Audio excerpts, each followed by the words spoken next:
welcome to the Retro Wrestling Review Podcast, where we watch and review old school retro pro wrestling. First project will be USWA Championship Wrestling from 1993.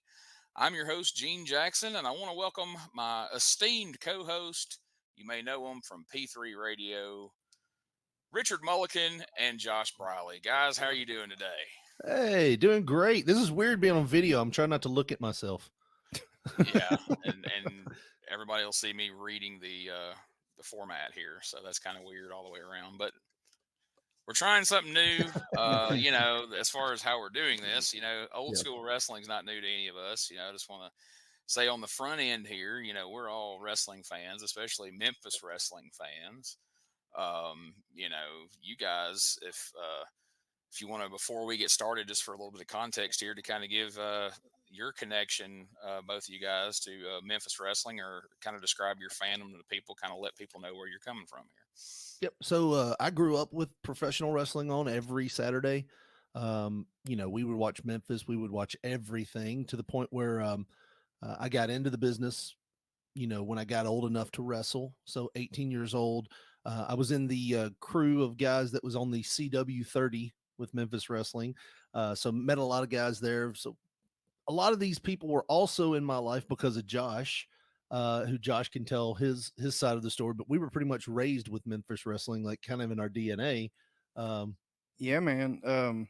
So my uncle is Nightmare Danny Davis, and so a lot of times, I grew up a lot like Richard was my grandmother's neighbor. So, a lot of times my uncle he would come because we live in Jackson, Tennessee, which is the midway point between Memphis and Nashville.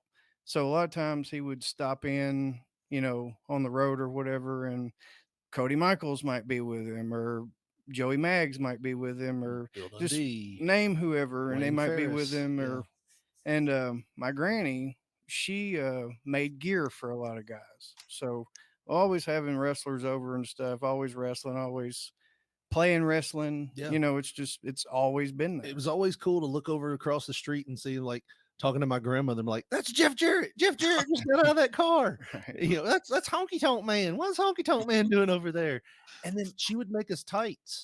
Like, we have pictures of like us when we were running around like our neighborhood looking like crazy people in like lime Masks. green masks and tights. And Nice. Josh is like, these were made for Eric Embry. And it's like He didn't like them, he so we didn't got like them them. now. So he's wearing like the low cut, like boxer brief, like singlets just out in Yeah. the middle of Bemis, in a little subdivision. So, but it was really cool. Like I said, it was like we were just ingrained into Memphis wrestling just because of Mr. Uncle Danny, Right. as we call him on P3 Radio, Mr. Uncle Danny. But we'd go through all of his crap. Like we'd go through his closet. At one point, I brought the global light heavyweight title over to Richard's house, and we had a Nice. fucking match for it. Yeah, It was really cool. So yeah, wrestling's just been a part of our lives all through our whole lives. So That's awesome. I mean, I was so as a kid, I was a huge fan of the Nightmares, like in Continental and in Memphis, but mostly in Continentals. That's where I was able to go see them, like in Columbus, Mississippi. So I was a huge Nightmare Danny Davis fan. So once I found out that Josh was his nephew, I've been a big mark for that ever since I've heard that. So maybe, who knows? Maybe at some point you might can once we get this thing going and show people we're serious about it, maybe you can twist his arm and get him to make an appearance on here or something. I'll try my damn Yeah. best. Call in man. or some such. He's loving Florida though. He's loving relaxing and stuff.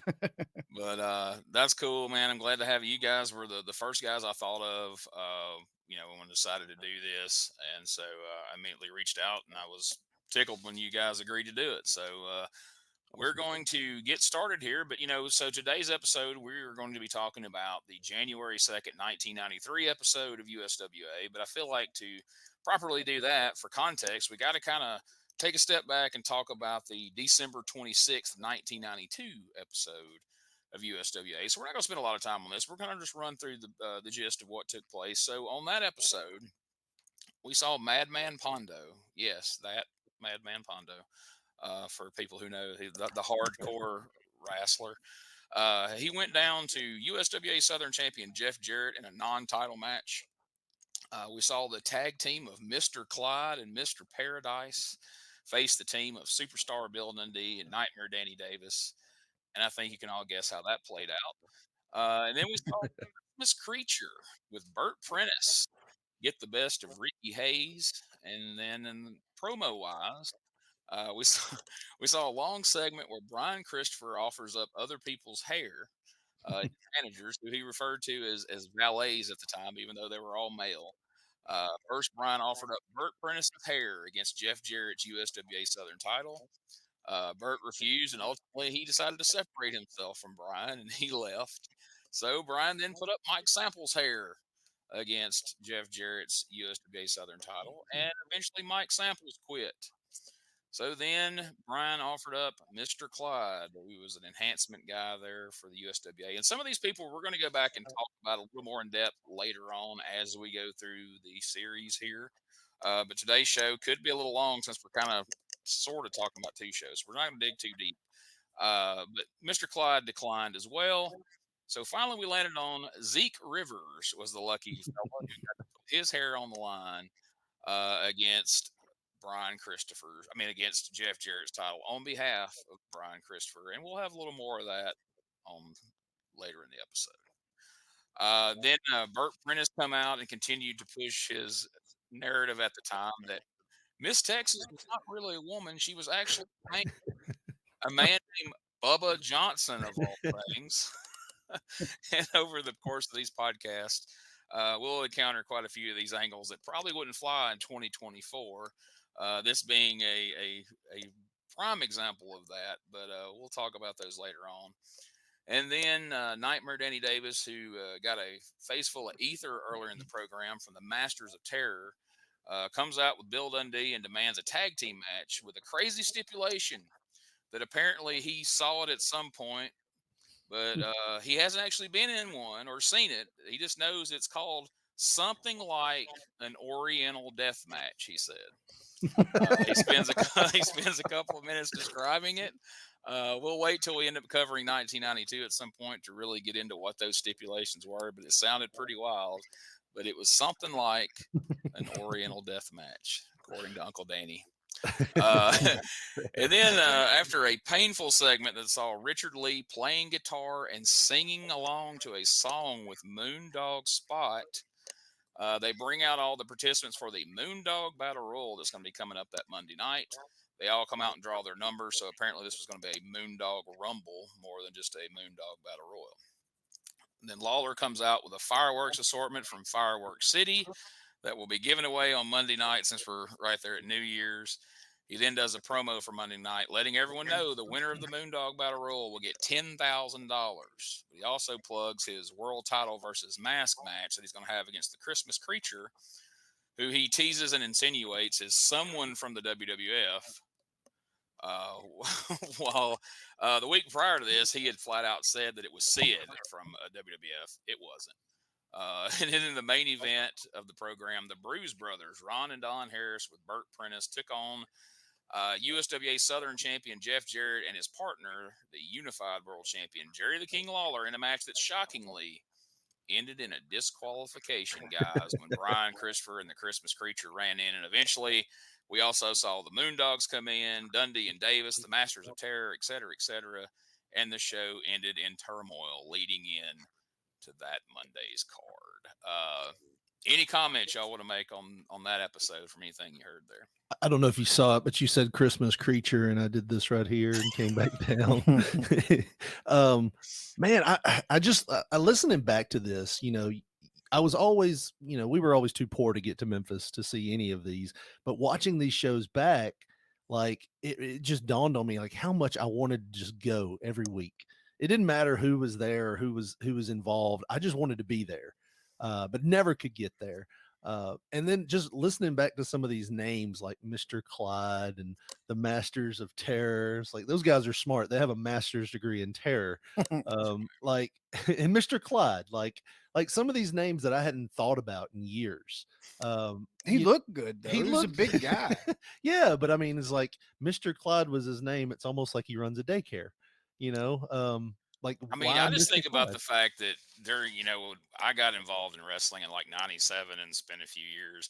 I remember that I labored over what my name was going to be for weeks and months. Right. And just, I mean, back and forth and back and forth and talking to friends. And then it's like, how long do you think it took him to come up with Mr. Clyde? And that's what we landed on. So what were Right. the losers of that Right. contest? Had to be some stinkers. But I think what I was getting at there was just the fact that even though some of the names now, as we're older, seem a little like cheesy. I mean, back then you couldn't have told me these guys weren't like the best in the world. And it's still like it's a nostalgia feel when you read off some of those names and some of those matches, like where I was and how I felt about them as a kid. Like it was just awesome. It was But awesome to see. you think about it though, a lot of times, at least me, and I know you specifically, but you'd have those arguments at school about wrestling's fake. And at that point in time, I'm 11, I'm still in it. I'm like, no, it's not. They're really hitting each other. They're Right. really hurting each other. And then you have to defend the Christmas creature. Right. You know what I mean? Right. It's a hard battle. Yeah. But I loved it so much as a kid, and that added a lot of color to the black and white. You know what I mean? Yeah. Exactly. And we're going to come back to the Christmas creature here in a moment, because right now we're going to head over to the Coliseum. This is what went down on December 28th, 1992 at the Mid-South Coliseum. They drew 3,500 people for this card. Wow. Remember that number. It'll be important later on. In the opening match, we saw Burt Prentice and Leslie Ballinger beat Miss Texas and Eddie Marlin. What a tag team match that must have been. Then, in the second match, we saw Bill Dundee and Danny Davis beat the Masters of Terror in an Oriental death match. Third match on the card saw the USWA Southern Heavyweight Champion Jeff Jarrett pin Brian Christopher in a title versus Zeke Rivers hair match, resulting in Brian's manager Zeke Rivers having his head shaved. And we'll see a little bit of that later in this program. Then the Bruise Brothers, Ron and Don Harris, beat the Moondogs, Spot and Spike, to win the USWA Tag Team Championships. And then in the main event, the USWA Unified World Champ, Jerry the King Lawler, pinned the Christmas Creature. And of course, the Christmas Creature was revealed to be Glenn Jacobs, a.k.a. Kane, although it was said many of the fans had presumed that the Christmas Creature was Brian Lee. And Lawler, who had also insinuated it was Sid. However, when the creature was unmasked, most people didn't even get a good look at Jacobs because he got out of there. So most people left there that night having no idea that Christmas Creature was the future Isaac Yankem. And even further in the future, Kane, Doomsday, take your pick. But looking back from, 2024, if you came back in a time machine and someone said, hey, guys, the Christmas Creature that you just saw on TV today, would you find it more shocking to learn that he would in the future become the Undertaker's brother Kane, or that he would become the mayor of Knoxville? Now I could see him being worked into being Kane's brother or Undertaker's brother, Right. but it seemed almost like Back to the Future-esque that he's the mayor now. You know what I mean? It's just like that would never happen. That would never happen. It's going to be somebody else, but he's apparently doing pretty good over that way. Exactly. And while he may have had an unfair advantage, Moondog Spike won the Moondog Battle Royal, which was basically just a Royal Rumble with weapons involved. So, that definitely plays into the favor of the Moondogs. All right. So with all that, summing up what took place the week before, that brings us to the January 2nd, 1993 episode. So let's get into it. Dave opened the show by letting us know that Corey Macklin is unfortunately on vacation this week and won't be joining us today, and that we'll be hearing from the superstar Bill Dundee. Let's take a listen real quick to what Dave had to say about that. Well, as I told you, we had a special announcement to make about Bill Dundee. This is kind of a happy and sad day together regarding that, because there aren't many living legends in anything, but when it comes to wrestling, one of them for sure is the superstar Bill Dundee. Every USWA fan and fans all over the United States and the world know about Bill Dundee and the great career.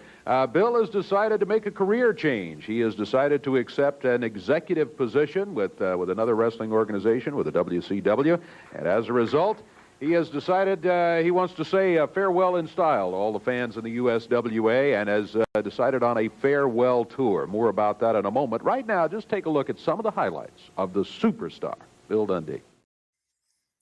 All right, so we're not going to take a look at the highlights of the superstar because that music will get us kicked off of YouTube or wherever you're watching this. The video actually, when I put the video up on YouTube, they had that old song "Memories" playing in the background, and they actually muted that on YouTube. And I think they might have done us all a favor. Oh yeah. Now, before you guys comment on what this announcement is that he just alluded to, let's quickly hear what the superstar has to say about it. Here he is, right here. You're looking at him perhaps for the last time on USWA Championship Wrestling. As again, in case you joined us a couple of minutes late, Bill's accepted an executive position with another wrestling organization. And Bill, I'm happy for you. Congratulations on the new position. But gosh, going to miss seeing you around here. Well, Dave, I appreciate the kind words. And for the last 20 years, I've been here every Saturday morning. And, you know, I've been thinking about this all week, and it didn't seem real hard when I was thinking about it, but it's awful hard to say it.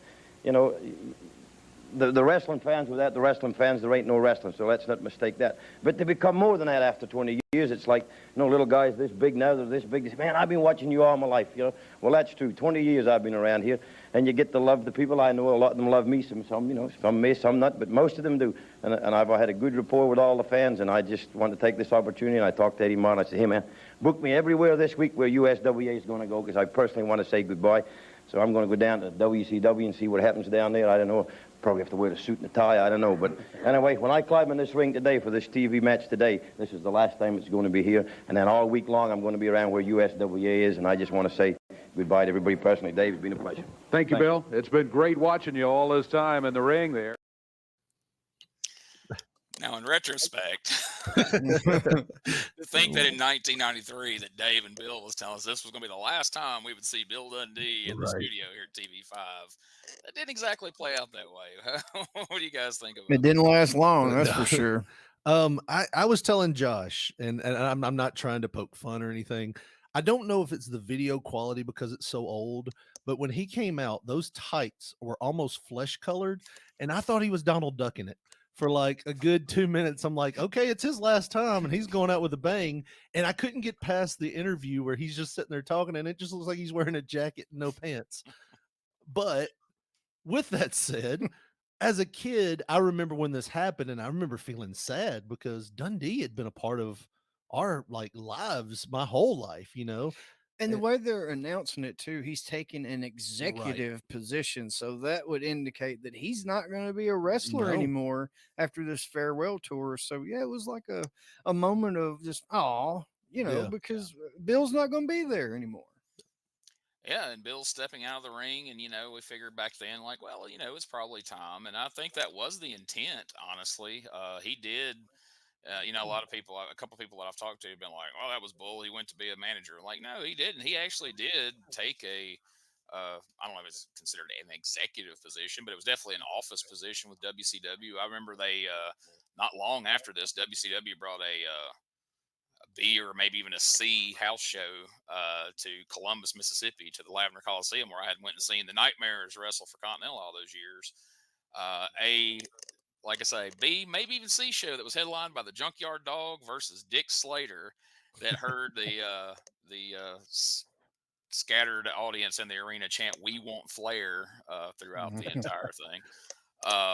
But Bill was running around there in Zubaz and a airbrush shirt with his picture on it, wearing a fanny pack with paper and his glasses on, and he was running the show. And not long after that, as the story goes, they were going to put Larry Zbyszko with Lord Steven Regal in that position. And Bill said, everybody knows Zbyszko. Like, nobody's going to buy that. Like, at least I've got an accent. Just let me do it. And Sir William was born. And he had that run as, Regal's manager. And, of course, spoiler alert, this wasn't the end of Bill's wrestling career by a long shot. But we'll get to that later. As far as we know right now, this is Bill's swan song. He's about to have his very last TV match in the ring with Mean Mike Miller of Portland wrestling fame. And then he was going to go on a little farewell tour around the loop this week. So Bill steps in the ring with Mean Mike Miller.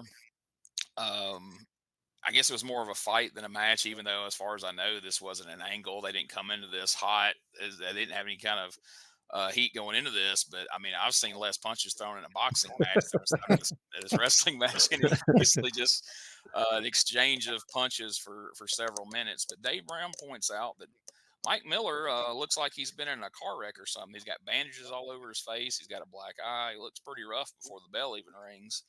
But they have a decent little match that goes a few minutes until the Master of Terror hits the ring along with Mike Samples, and they attack Bill Dundee. What do you guys think about the match up to the point that the Master of Terror and Mike Samples come in? Well, I mean, like you just said, it wasn't really much of a match. At first I was thinking, are these guys okay? Like, did they have some words in the back? Because it was like you said, just punch, kick. At one point, Bill was actually one of my trainers when I started in wrestling. And I remember he showed us some like holds in case, if you ever have a guy shoot on you in the ring. Yeah. And one of them was that little like arm drag thing that he did. It was like out of a waist lock. Yeah. And I saw him hit that move on him. And I was like, okay, Bill might be for real here. Like Bill might be like trying to beat up Mike Miller. And I'll be honest, I didn't remember Mike Miller. So when I saw him, I was like, man, this guy's like, he shouldn't be given, like Bill shouldn't be taking this much from him. It should just be Bill dominating. And so I was kind of like really intrigued by it. Like it was the first time I was watching it because I was like, well, I don't know who Mike Miller is, and I know who Bill is, and they're throwing punches, and well, some of these might be live. Mike Miller, it was always a name I would always read about. Like Gene said, he was from Portland Wrestling, but I would always read, and his name would be up there in the top for Portland Wrestling's rankings and PWI and stuff. So I knew he was like somebody. But I hadn't seen him very much either. But he's a big guy, so I figured maybe that's why Bill was just going hard on him, because maybe Mike Miller wasn't going to take any crap from Bill and vice versa, And it was really intense. It seemed like it was a big deal. Yeah, and I didn't understand why they were pointing out, like you said, so much about Mike Miller's face. Well, he's sprinkling that in there. Yeah. We find out later why. We were definitely foreshadowing there, but it almost felt awkward. Like, why is Dave even pointing that out? Right. But yeah, the way the match was so heated, you would think that we're setting up for his week run out. His week-long run leaving the territory was going to be against me, Mike Miller, but turns out it's not. So the Masters of Terror, they are Ken Wayne and Ken Raper. Unfortunate pairing of names. But anyway, only one of them appear at this point in the show. I believe it's Ken Raper, just based off his movement, because it didn't look like Ken to me, but I don't know. But let's take a look. So they jump Bill. They put the boots to him in the ring. They throw him out on the floor, and this happens. Jarrett throws Dundee down on the floor. Oh, come on, stop this. Got him up in the air, dropping him with a pile driver on the floor. Mike Samples egging him on. Master of Terror has him up in the air again for the second time. He drops Dundee with a pile driver. Samples over with a boot to the back. Master of Terror continues to work on him. Mike Samples. Okay, so this is where I feel like this is a good time to state this disclaimer. Yeah. So we talked about at the beginning of the show what big fans of Memphis wrestling and wrestling in general we are. And so, we're here to do a podcast because, we want to go back, and because I feel like this is kind of an ignored era. There's tons of podcasts about Memphis wrestling from the 80s. I'm even involved in one about 85, but there's not a lot of talk about the 90s. There's going to be some times, not everything in Memphis wrestling was great all the way back into the 80s. I mean, there's stuff going on in 85 that me and Ray Wrestler are watching, and I'm like, boy, I don't remember this being better than this. So we're not here to dunk on Memphis wrestling. If people are going to get upset, at times we're going to have some fun with some things, and these two pile drivers are probably going to be a couple of those things, because, in Memphis wrestling for years, a lot has been built around the pile driver. You know, Lawler has used it. You know, they first of all, you know, years and years before this, decades even, you know, they made the pile driver illegal in Tennessee through the athletic commission to make it, you know, a banned maneuver, to make it mean something. And, you know, Andy Kaufman laid in a Memphis hospital perfectly fine for days in traction to sell a pile driver.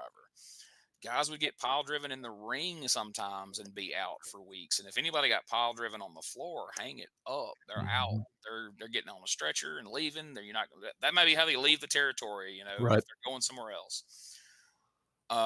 Now we watched Bill just take 2 on the concrete floor, and then followed up by some stomps that couldn't have been their proudest moment either. Right. What do you guys take on that? Am I being too harsh? What's your thoughts? No, I mean, I feel like whenever you see somebody give a pile driver and they put their hand down to catch themselves, because concrete's hard to take a butt bump on. I don't know if you know that, but I mean, I felt like more it would probably hurt the Master of Terror more than it did Bill. From all that weight coming down. But it's like you said, it's, you know, like you look at this and you, as a kid or when I was younger and I saw this, I was like, okay, they attacked him. You know, it wasn't the fact that he was, you know, brutally beaten or anything like it was just, okay, he got attacked. But yeah, like you said, it was looking back at it, it's like, But it does help though that the pile drivers were kind of gingerly given. And like, even as a kid, you could see that and say, well, maybe that's why what's going to happen in the future is going to happen. He didn't get all of it. He didn't get all of it. So then I question, like, so did someone from the sidelines who saw those 2 pile drivers, did they tell Mike Samples, hey, see if you can give him a better one? Because in this, here's Mike Samples coming back. He nails Danny Davis, picks up Bill Dundee, and he's setting up for a pile driver. The 3rd pile driver on Bill Dundee out here on the floor. Davis and Lawler going back to work on it. And finally, Samples and the Master of Terror. Now, admittedly, that one looked a little better. But of course, then you got Dave in the background. Throw a 3rd pile driver, right? So I'm thinking at this point, because I haven't seen this in I don't know when, probably since it happened. I'm thinking, all right, well, that's send Bill's headed to Atlanta. You know, farewell. We won't see him again, but we'll see. Yeah. I love how Mr. Uncle Danny there fell asleep at the wheel too. That was all I could think of. Is like, I don't think I want Mr. Uncle Danny watching my back if somebody has power driven me twice, because he was right there in position and just totally got knocked out of the way. He got another one on him. So I was like, allowed him to get a 3rd one on him. He's not Mr. Hughes. Yeah. That's true. I would definitely not want to. Yeah, no. All right, so on the show, we go to break after that, obviously, because we've just seen Bill Dundee take 3 pile drivers on the floor. We got to restore order, folks. So then we return from the break with Dave Brown interviewing the King, and Jerry Lawler says he thinks that 1993 will be an exciting year for wrestling. He says in recent times, the competition in wrestling has been more between the different organizations than between the wrestlers. And then Lawler says that's bad for fans. He also thinks promotions like WWF and WCW are taking notice of the wrestlers in the USWA, as evidenced by WCW hiring Bill Dundee. And he said also that the WWF realized that the King was one of the most exciting wrestlers on TV, and that's why fans have been seeing him on WWF television lately. But Lawler reassures the fans that he won't be leaving home. He will always compete in the USWA. He alludes to Mike Miller's face, but says he won't address it and will leave what happened to everyone's imagination. We had no reason to think Lawler knew anything about Mike Miller's face or was involved, so that kind of seemed random. Before we move to the next point in this, I feel like we kind of need to touch on this because this is a touchy situation as far as I'm concerned. For years at this point in 1993, Jerry Lawler has taken shots at the WWF. He's called them a cartoon. He's basically implied over the years that WWF cartoon stuff's all fake, but down here in Memphis, we really fight. We really wrestle and all this. And now he's showing up on WWF TV. He has to wonder, how's the Memphis fans going to feel about it? So I guess this was kind of his way of addressing it. What do you guys think about that?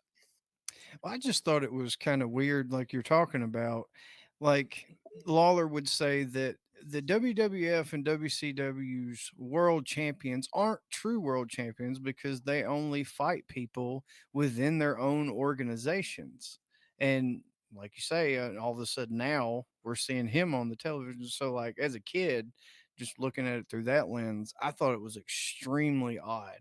And if you think back how, like, cutthroat things were back then and how serious it was to keep, the WWF separate, WCW separate, Memphis separate. And then you've got a guy who maybe at that point in time was a contracted WCW guy, Bill, being with a contracted around, at least working with a contracted WWF guy, Lawler. It was weird.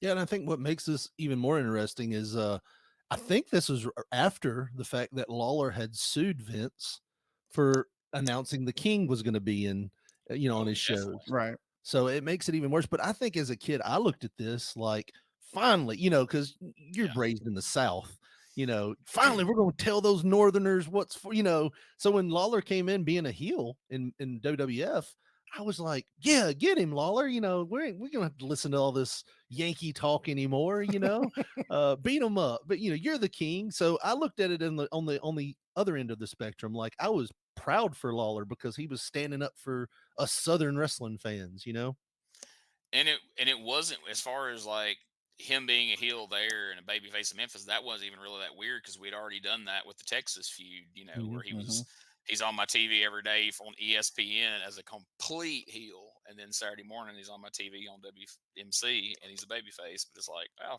it's Texas. Those people are jerks out there. Of course, he's a bad guy there. Right.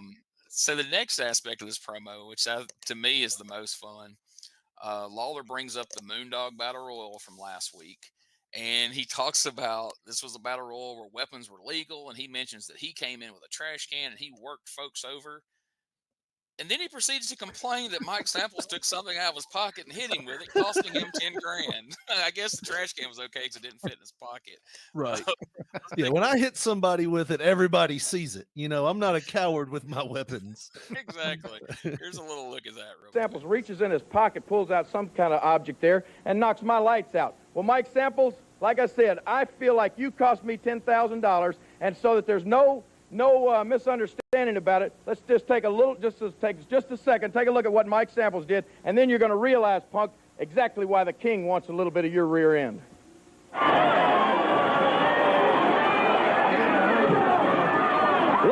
got a trash can. Mike Samples, now is Jarrett in there. He clobbered him with something. He pinned Lawler 2-3 to get him. That's it. Mike Samples, everybody saw it. You got it out. Hell is Jerry in there. Right. I can't wait till he comes back next week. But yeah, that to me was just fun. Is the fact that he laid it out completely like, hey, as a Moondog Battle Royal, anything goes. I was in there with a trash can, just laid it. But then that piece of shit, Mike Samples reaches in his pocket and hits me with something. And I don't even like. What's funny was it looked like Lawler was just hitting whoever was around, just giving them straight jabs with it, like F you, F you, F you. And then Mike Samples, if you looked at this from a heel's point of view, Mike Samples just got tired of getting hit by a trash can and walloped that guy. And he's like, that bully Lawler going around screwing everybody over. I got something for you. Ooh, and if you think you saw an example of that this week, wait till next week. But we'll get there. All right. Well, right now we're going to take not only a break on the USWA show, we're going to take a quick break here on the podcast to hear one of our great podcasting partners, and then we'll be right back with more of this episode of USWA.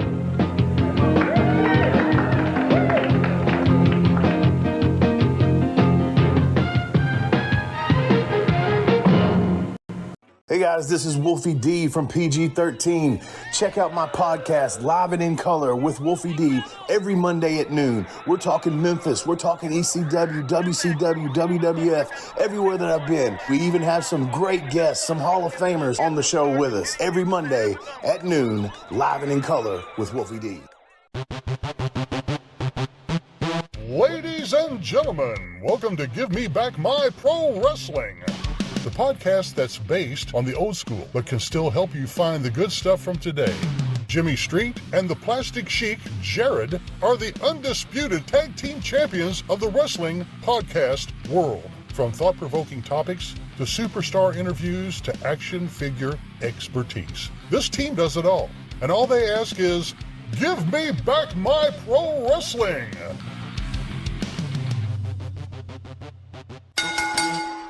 Every other Thursday, wherever you listen to podcasts. All right, so at this point, we come back from the break, and the USWA Southern Champion, Jeff Jarrett, was here. And he's just out here to point out, to let us know to come out to the show in Dyersburg, Tennessee. Also, he'll be doing a meet and greet at the local video store. And then he tells us about a big show coming to the school in Houston, Mississippi, which was only 20 minutes from my house at the time. I had no idea at the time, or I would have been there. But that was fun. So real quick, let's talk about another aspect of Memphis wrestling. And this goes back to CWA up into the USWA days. So the Memphis television was 90 minutes long and basically was a 90-minute promo for the Monday night card at the Coliseum. However, in the other towns in the territory, they got a edited 60-minute version that cut out all the direct references to the Coliseum in Memphis. It took out all these little Jarrett's talking about being in Dyersburg, or tonight we're coming to so-and-so. And those towns were on what they called the bicycle. So them towns were a week behind. So this Saturday, they're seeing what we saw live in Memphis last Saturday, which, we've talked about over on the Memphis Wrestling 85 show with me and Ray. Had to be a bit of a challenge sometimes for some of the guys, cutting promos, or for Lance interviewing them, because you had to keep straight. All right, well, this is for this week, which was last week, which we ran into a couple instances where Mike Sharp rattles off the wrong stipulation for a match because he's talking about today, but all the other promos I guess he'd been talking about last week. So I don't know. To me, that's always kind of a fun aspect of all this, that you had to keep that straight. And then you're on TV today, you're talking about what's happening Monday night in Memphis. Then you're going to get in a car and you're going to go to Nashville and have a match based off last Saturday's TV and last Monday night show that you've been doing all week long throughout the territory. So it's a little bit of a different time then as far as how the TV worked. Yeah, I wasn't aware that it was like that when I was a kid. Whenever I first figured that out, it was the first summer that I went up to Uncle Danny's school. I don't even know if it was called Ohio Valley Wrestling at that point. I think it was just, Nightmare Inc. was on the business card or whatever. But at that point, he had already trained the Phantoms and Doug Basham and stuff like that, but he hadn't called it OVW. Either way, I go up there and I'm watching the Saturday morning, and I'm like, this is last week. What the hell? And it's only 60 minutes, and they told me no, that's all last week. Anywhere other than Memphis, or you get their TV or whatever. If you get Memphis's TV, you get the real stuff, and if not, you're all a week behind. It was really weird to me, but I always thought how weird it would be if you were traveling down to Memphis to catch a live show and you were in one of those markets. You would be a week off. Why does that guy have a shaved head now? And where's Dundee at? Where is everybody at? But, kudos to the wrestlers, man. I mean, you always hear those war stories of late nights and you name the drug from whichever guy, but to keep up with all that mentally, and I'm sure they had help along the way, but still, I mean, if I have a late night, I'm not going to know shit the next day. Yeah. And, Mick Foley talked about it in his book about how that was just odd to him that they were basically doing a loop and doing the whole show over again, in, the other territories, because he got some grief about something he was doing. And they were like, well, you shouldn't be doing that. And Mick was like, well, you're running, towns that are 2 hours apart, a week behind. And, it was just the first time I'd ever heard of that. I just never knew how they would do it if somebody from Indiana would come down to watch, a Memphis show live. They'd be so messed up that they were a week back. I wonder if they ever knew. I can't believe that didn't happen more because, like you say, a lot of those towns weren't that far apart. Right. It wasn't out of the realm of possibility. Somebody could have gotten their car in Memphis and went to Nashville or vice Right. versa, Right. and then seen the same show again because they would do that. Somebody would lose the belts in Memphis on a Monday night, and then the other team they'd hand them back to them.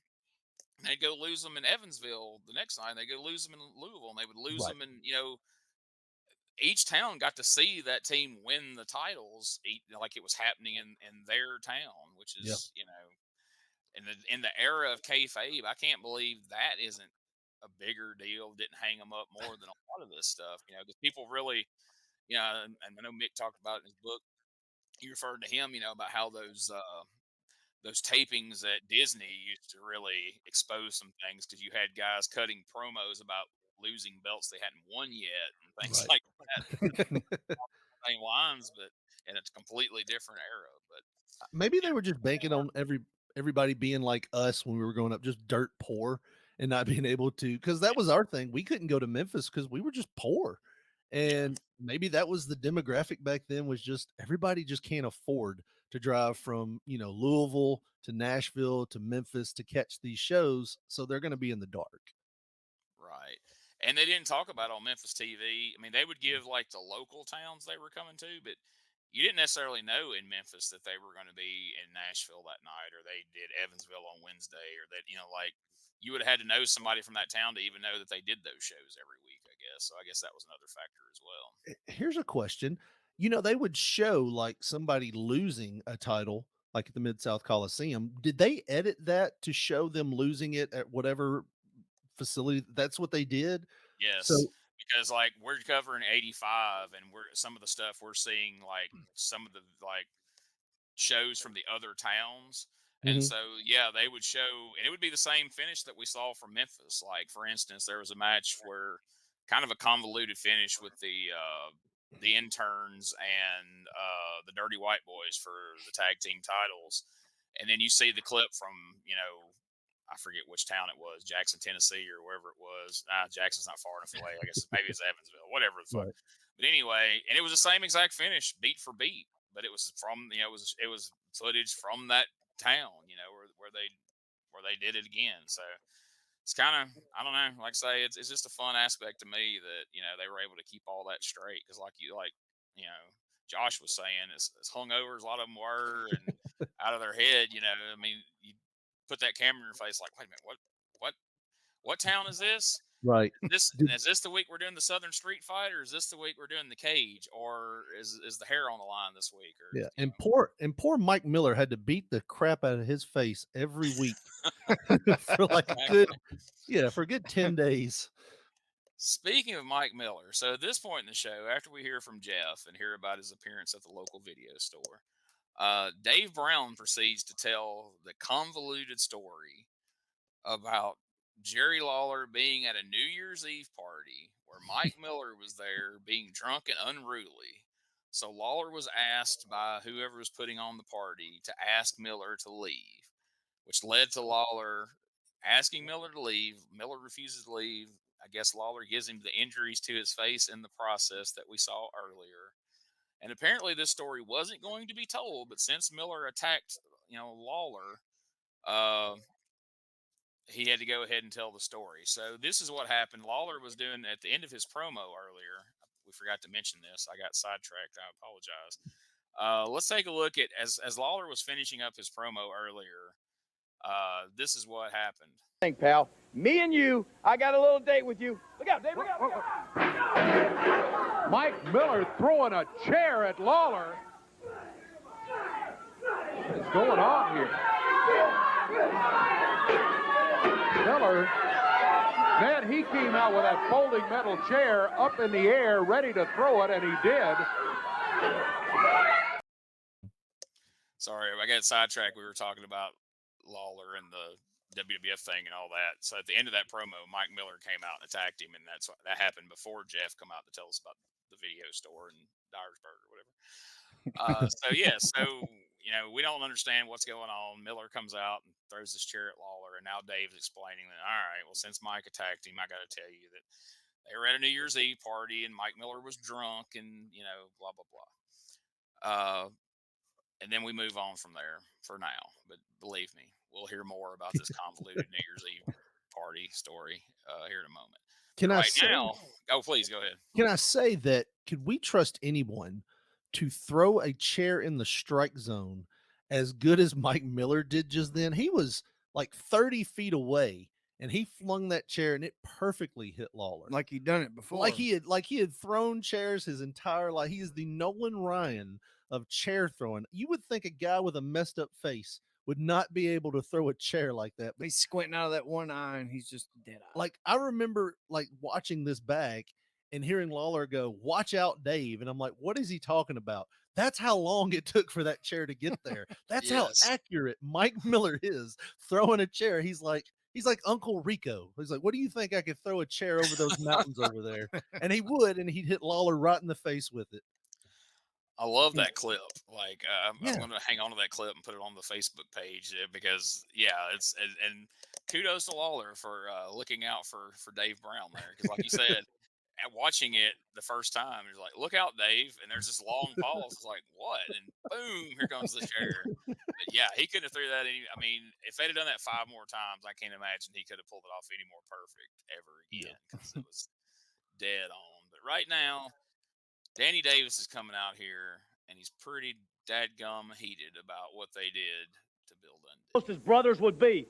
Now, this week, Bill should be on his farewell tour, saying goodbye to all of his fans and everything. After all, he has had an illustrious career around here, 20 years in USWA. Well, that's something that a lot of people wish they could say. Well, Masters of Terror and Mike Samples, let me tell you something. I don't take kindly to you doing something to my friend. Right now, he should be shaking hands with his friends back there in the dressing room, but no, because of you, he's laying back there flat on his back with an ice pack on his neck. Well, let me tell you something. We never claimed to be the biggest. We never claimed to be the baddest. But one damn thing is for sure, nobody's going to take advantage of my friend or somebody that I could call my brother. Do you understand? So I went to promoter Eddie Marlin, and I asked him point blank, since Bill is not going to be able to be there because of what you guys done, I want both Masters of Terror in a single match. This week, I want to wrestle one guy early and one guy late. And I can promise you one thing. When it comes to dropping somebody on their head, I know how to do it. Now, let me tell you something.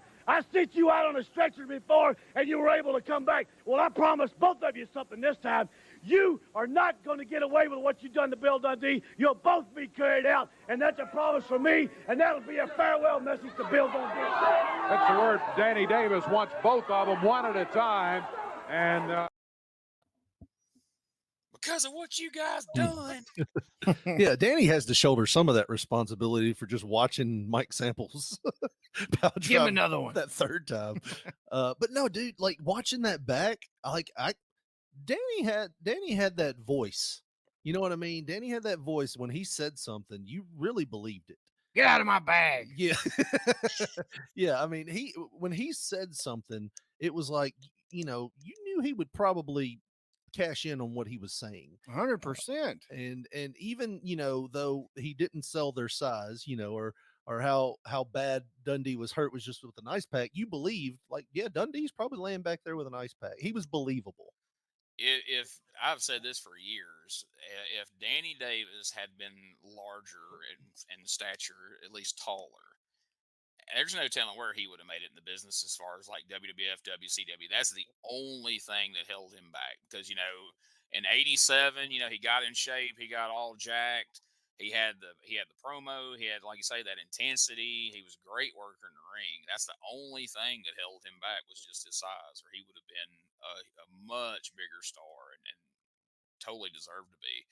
But that promo right there completely plays into what we were just talking about the whole bicycle thing, because they just laid out right there that Bill Dundee's hurt. He's not going to be able to make it. And that now Danny Davis is going to take on the Masters of Terror in 2 separate singles matches at different points on the card. Remember that for later. All right, moving on. We won't spoil it right now, but just remember that, folks. Right. Because that will come into play later on. But they had to get that on video for when they chopped the show up to send it to the other towns, because Bill may or may not show up Monday night, but he ain't coming to them other towns. So we just covered that base. All right, so up next, we've got the King, Jerry Lawler, taking on Mr. Paradise. So let's take a look here. There's Mr. Paradise. Aptly named, I guess. Mr. Paradise, for those who know, if any of you are familiar with the old $5 high spots, $5 wrestling, Mr. Paradise looks like Jeff the Hitman Hart from $5 wrestling and doesn't wrestle quite as good. But but yeah, so he comes in. And another thing that struck me about the name Mr. Paradise, it reminded me. There's a famous quote from Kevin Nash when they asked him about the Oz character. That he said one of the first things he said to Dusty Rhodes about the Oz character was that Oz is not a person; it's a geographic location. Right. I would think that much the same Mr. Paradise would kind of be the same way, but Jerry Lawler gets the win, and Mike Miller shows up again, and that turned out exactly like. And so I didn't get us a clip of that because as you can imagine, more punches and rolling around, which led to our second match of the day. Ends in our second interference DQ of the day here on USWA. Leads to a brawl and a big pull apart. And I'm sorry, I hate freaking pull aparts. I always have since I was a little kid. I remember watching the Road Warriors against Jerry Lawler and Austin Idol and it ending in a big pull apart and me absolutely hating it.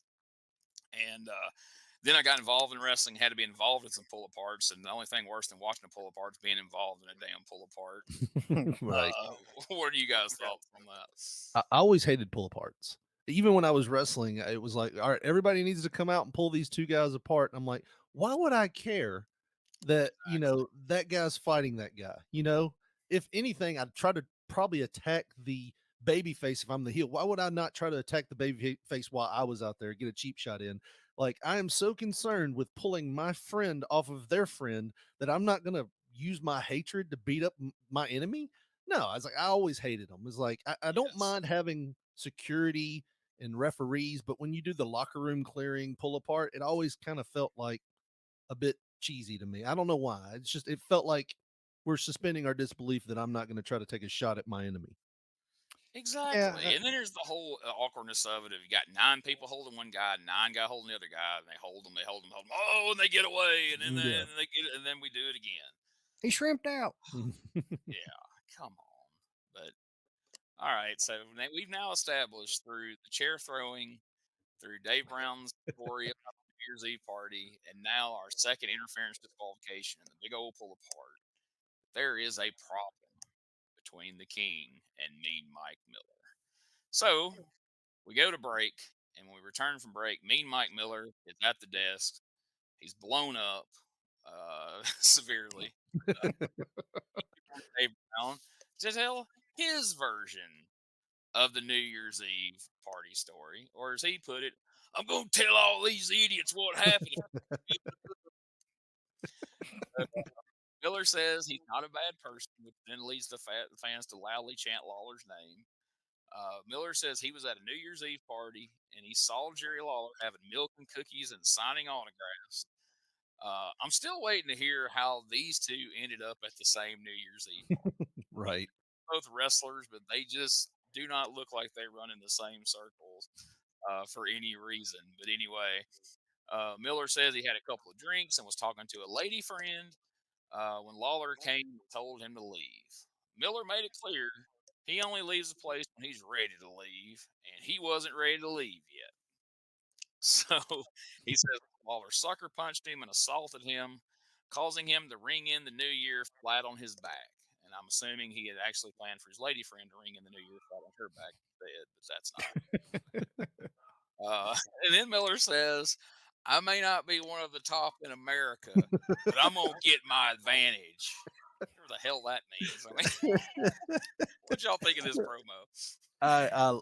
Yeah, it was just, me and Josh talked about it, and they always say the truth is somewhere in the middle. There's your story, my story, and then the truth.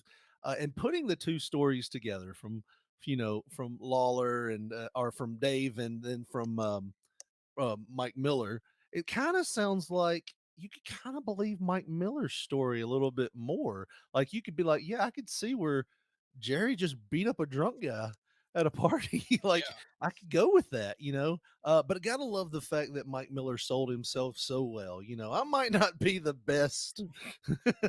I'm not even top 10. I'm on the top in America, but I'm gonna get my advantage. Which sounds like the guy on your T-shirt there, Right. Richard. I mean, Yeah. Wrong is wrong. I don't care what my ranking is. yeah. It was, yeah. It's funny because it's long been said that Jerry Jarrett had that sign on his office that said "personal issues draw money." So that's what we're trying to do here is make this personal. But again, Lawler kind of, if you're looking at this from just completely kayfabe perspective, it's like, how dare this guy be drunk at a New Year's Eve party? Like, I'm guessing Right. Mike Miller wasn't the only one guy, but Right. And you kind of sympathize with him, Yeah. because he's at a party and he's like, just I trying leave. to talk to a lady. Yeah, and I Exactly. leave when I want to leave. It's kind of like, well, yeah. I mean, it doesn't make you a great house guest, but Well, the thing about it is, it said that the whoever was the owner of the house Yeah. or whatever they were at asked Lawler to Yeah. ask him to leave. Like, you don't even own this house. Didn't the owner invite him? Yeah, you don't even own this house, and you're telling me to leave. No, Mike Miller kind of has my sympathy here a little bit. And, he knows he's not on top of the world or Yeah. whatever, but he's got that fire in him. Yeah, and Lawler's punching down, And like he's just literally punching down and literally punching down. he's just had a few drinks. He's trying to mac on this lady over here, and Lawler's gonna come over there and shut him down. And again, you make a good point. Like, okay, so this guy obviously invited Miller there. What, did he crash the party? Like, Yeah.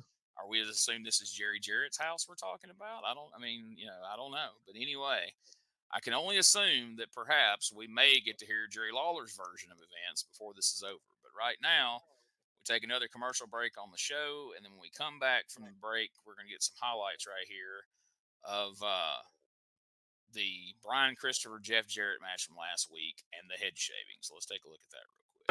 Look at Zeke Rivers. Grabs that cane, hooks Jeff's boot with it. He thought he had a pin. He got it. 1, 2, 3. Hey, Jeff gets the win. But look at Rivers over here. Zeke Rivers is thinking of Brian Christopher. If you know what you're doing, you are going to be sued. I'm going to sue this whole promotion. Zeke Rivers in the chair getting his head shaved. And Boy Kelly from Aerosol done a good job on it. It's off. He was so lighter from having that haircut that he jumped when he got out of the chair. Fired at him like a jack in the box.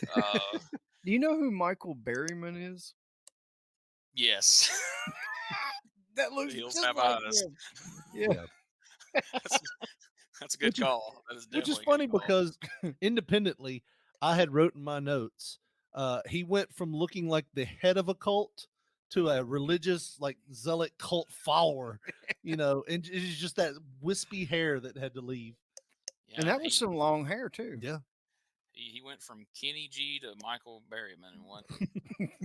I tell you what, they've come a long way with those clippers and these hair matches. Though I remember back in the day when they get those clippers, and they were ripping half the hair out of their head. They wouldn't hardly cut. Man, that was whizzing that hair right off his head. Like I was totally impressed with that. So kudos for that. And my other takeaway from what we saw there, and if you're listening to this audio wise, and I'm sure most of you are, the very first thing we see in that video is Jeff Jarrett going for the pin with a handful of tights.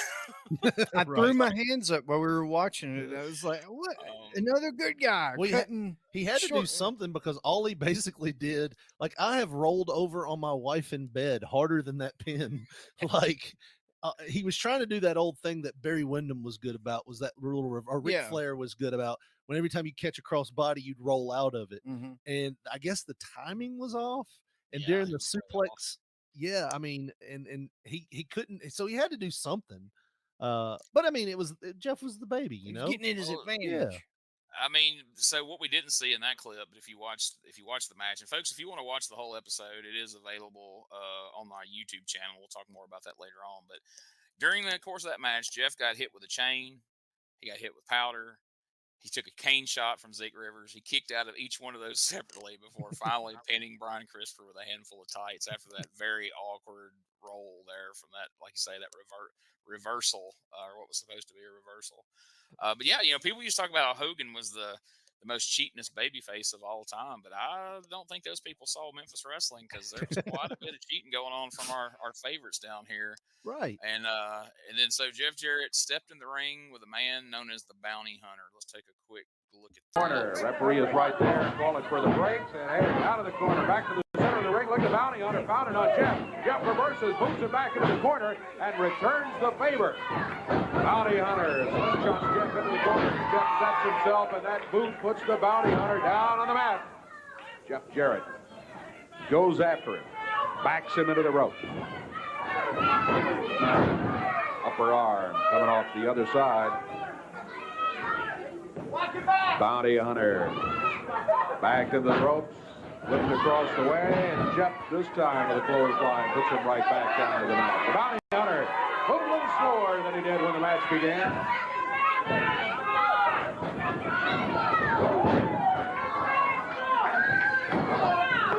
Jeff snaps him down, covers. This might be it. 1, 2. It is it.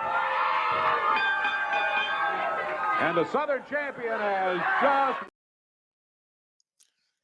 I wish somebody would have gave the Bounty Hunter your grandmother's number to get some gear made. Holy. He looked like a cat burglar. Yeah. They just go through. It's like, well, here's a Brinks commercial. Let's get that guy off of here. Bring him in. I told him it looked like our dummy that we made to practice on. We had a wrestling dummy when we were kids made of like a ski mask, a shirt, some pants, and we had shoes on it, but kept knocking the shit out of ourselves with the shoes. But yeah, it looked like our dummy come to life. Yeah, and who knew he eventually got signed to the USWA and made it before you guys did. So that's a real shame. But dude, Jeff looked like $1 million in that, man. Like that, he was cut, he was big, he looked like money in that match. Except for the DDT. He looked like. Oh, I'm just saying, physically, yes, he had it, man. The DDT for Jeff always looked kind of weird, though, for me. But yeah, he looked like $1 million. He went through. So early on, he had that drop kick off the second rope he would do, and then for a little bit he would just do a drop kick, and it took him a while to land on a finish, and then he started doing that leaping DDT like that, like you said, was always a little awkward, and some of that had to do with him, and some of it had to do with the way, especially the enhancement guys would take that move. Yeah. And watching ahead some weeks here, preparing for some of this, I've seen it taken way, way worse than that. But yeah, man, he looked great. He wasn't the skinny little kid that he was starting out in 87 and 88, and you knew at this point that it wouldn't be long before Vince would come calling. But I assumed he would come in as a fiery baby face there as he was here, but we would find out differently. But we'll get there in due time. So as that match was ending, Brian Christopher and the newly bald Zeke Rivers appear at ringside and demand that Jeff come over to the desk. And at that point, we get almost an exact replay of what we saw last week, where Brian wants a rematch. And Jeff states at the very beginning that if you're not putting your hair on the line, Brian, I don't even want to talk to you. Not even going to talk about a title match unless your hair is on the line. There's your baby face drawing the line in the sand. Right. However, we would go on to he offers up Mr. Clyde's hair. Jeff says he didn't want to hear it. He leaves, or goes to leave rather. I'm not going to go through this whole scenario. Long story short, in the end, we're having a match for Mr. Clyde's hair, and there's some cash on the line with the promise of Brian said he'd put his hair on the line a week after next or some such. It was a strange deal. It's not my favorite angle, but Memphis is going to Memphis, and this is like the most Memphis angle in the world right here, where Yeah. you're stacking all these stipulations and hairs on the line, and this guy's hairs on the line. But this right here was I got one little piece from the promo here. Well, I'll say little; it's about a minute long. But let's check this out, and this will kind of give you guys a idea of how this played out with these Brian Christopher Jeff Jarrett promos here for a few different games. Big deal. I don't care about Zeke's hair, and I don't care about Mr. Clyde's hair. Unless your hair is on the line, don't even talk to me anymore, Brian. Hey, listen, come here, Jeff Jarrett. Come here, boy, come here. Come here, sissy. Come here, sissy. Come here. Yeah, you're a sissy if you don't come back over here. Hey, this week, listen to me. I will put Clyde's hair on the line and $1,000. $1,000. How does that sound, Jeff Jarrett? Brian, you look real spiffy today in your suit, and I guess you got best dressed when you were in high school, but I don't think you got most intelligence. Do you understand English? Unless it's your hair, no go. Boy, I understand English, boy. I was a valedictorian in my class, you understand? I'm very smart. That was my whole point of playing that clip. Was Brian saying the valedictorian. Now, the best part of that, to me, that could have just been Brian being a great heel and saying it that way to be a heel. But for those of us who kind of know Brian, there's also a good chance that that's just how Brian thought you said valedictorian. It could go either way. But one thing I really want people to take away from these podcasts, if you're listening to these and watching these with us, if you aren't familiar with USWA from this era, or area for that matter, if you only know Brian Christopher as Grandmaster Sexay of Too Cool, that's cool. But man, Brian Christopher was such a great heel. I mean, he had such an ability to get under people's skin on the mic and just in general, be it on the mic or behind the curtain. I mean, he was just really great at it. And that's one of the things I really hate is that he never got a run as a heel on a national level, because I think they really missed the boat. And I know his size was a factor, just like with Danny Davis and things like that. But man, you go back and watch the USWA from '92 straight on, and he had his moments as a great babyface, and he certainly played that role well as also. And there was times where they really needed him to play that role, especially when Lawler's off in WWF and Jarrett and everything. But man, I mean, only his talent at being able to talk and to get over on the mic are you able to use an angle like this, something silly, is every week he's trying to put somebody else's hair on the line, and people are actually buying it and actually coming out to see it, because that's why I want to show that clip, because as I explain that, I'm sure somebody's listening going, well, shit, why would anybody care about that? But he has a way of, getting over on the microphone and in the end, but it makes Jarrett look so silly, because Jarrett's just like, no dice, not happening. And then by the end of it, he's agreeing to exactly what he said in the beginning. He absolutely would not agree to. But somehow you get it, because Brian just kept pushing and pushing until he got his way. And we've all dealt with that person, right? The ones like, oh, let me try this. Let me try, that salesman, that person that really can sell something to the point where you're like, if you'll just shut up, I will give this a shot. And then, but like you said, Brian was, I knew Brian really well. And I remember begging him one time at his house, because we were doing a show. I can't remember where it was. We were doing a show, and he was teasing the fact that he was going to wear his old Too Sexy Brian Christopher Memphis gear. And I was begging him, because that was the time he was wearing the Grandmaster 6A jeans and stuff. And I remember just begging him, because I was like, dude, you don't realize how over that was with guys my age in Memphis. Like, we would kill to see you back in like the old, Brian Christopher gear from Memphis. But like you said, I don't know if he understood. I think he did understand like how over he was with that gimmick here in Memphis, but it was so serious and so intense that it was believable.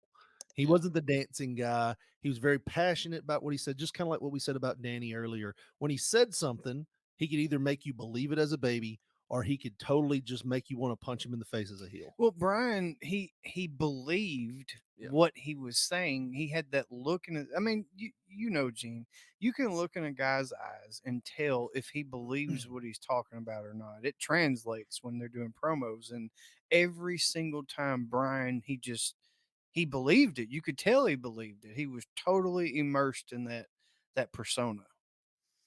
And for people who didn't know any better, who just assumed like, oh, he's Jerry Lawler's kid, that's how he got. Like, if you go back and watch this and you listen to the interviews over the years with Jerry Lawler, he got into wrestling in Memphis and got over in spite of being Jerry Lawler's kid. Like, Jerry Lawler didn't want him in the business. He did not help him get into the business. I mean, once he got in, he saw he was talented and he could do it, and he went along with it to a degree. But Brian, I mean, from wrestling in his backyard with his brother and Tony Williams and all them guys to where he did that on his own. He was a super talented guy. He was really smart. He understood the business. He understood psychology. And if people don't get anything else out of this podcast, I really hope people get an appreciation for how good of a worker Brian was and how good of a heel he was. And he wasn't just Jerry Lawler's kid. And he wasn't just Grandmaster Sexay doing a silly dance. He had a lot more to offer to business, and I wish he'd have had a chance for more people to have seen that. So just to add in that opportunity to shine a light on that. Yeah, just to add in what you were saying, he told us a story. We had him on our podcast back when we first started. I think it's like episode 16 or something. Mm-hmm. So it's way back there. And he told us that when he started out in the business, he showed up in a mask. Only like one or two people knew who he was. He put the mask on and he never took it off. Like, only a few people knew who he was under that mask. He said he remembered Bill coming up to him and going, "What are you, some kind of Mexican shooter under there, brother?" Because he wouldn't take the mask off and he wouldn't say anything to give up his identity. Yeah. And even in Lawler's book, he talked about how he didn't even know Brian was even interested in getting in the business. So he really did do it on his own.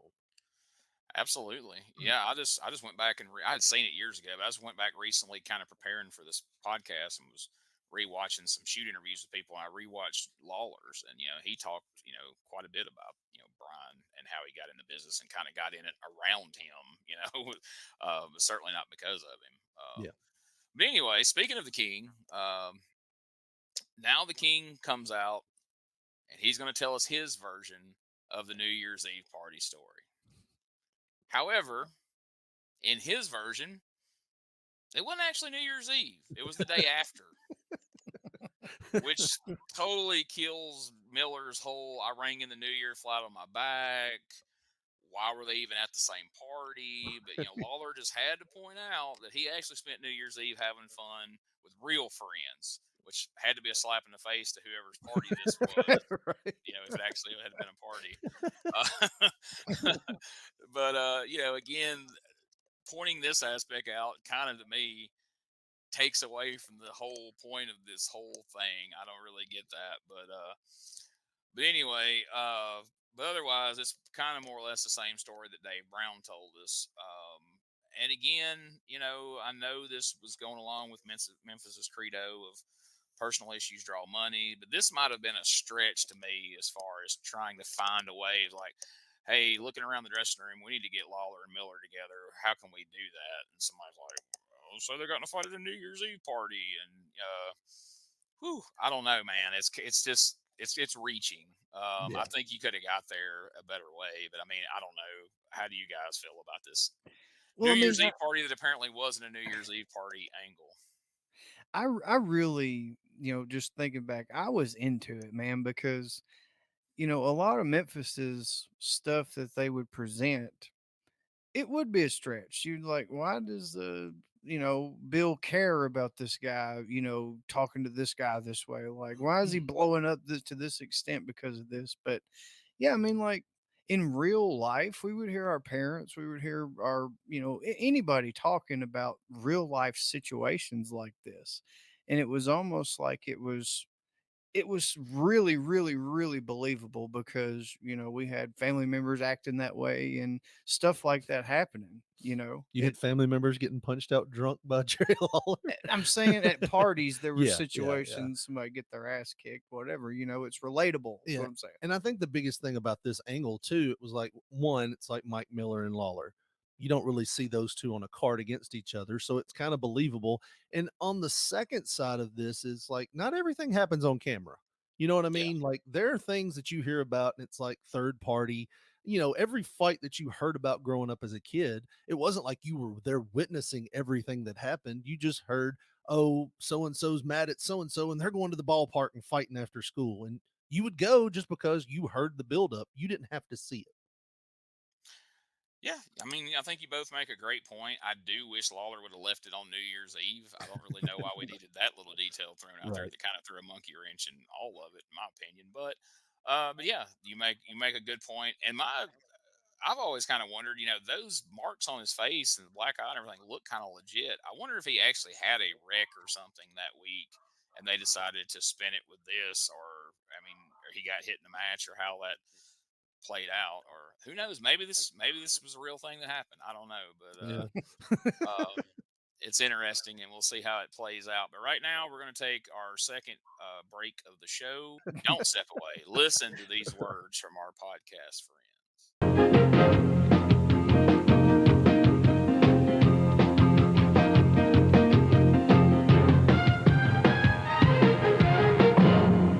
Hey guys, Ray Russell here, curator of the WrestleCopia Podcast Network, inviting you guys to listen to many of the programs here as part of the WrestleCopia brand, including, but not limited to, the Wrestling Memory Grenade, currently covering the 1988 and the WWF project.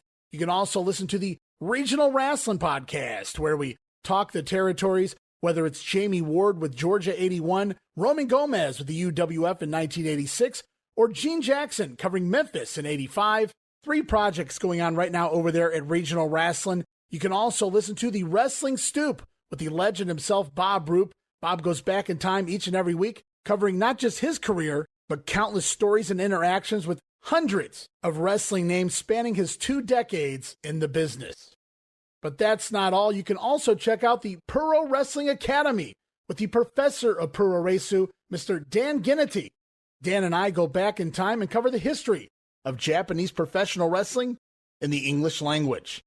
And you can listen to all of those shows and more, all part of the WrestleCopia Podcast Network, located over at WrestleCopia.com. That's WrestleCopia.com, and anywhere your podcast streaming needs are met, from Apple to Spotify, Pocket Cast, and beyond.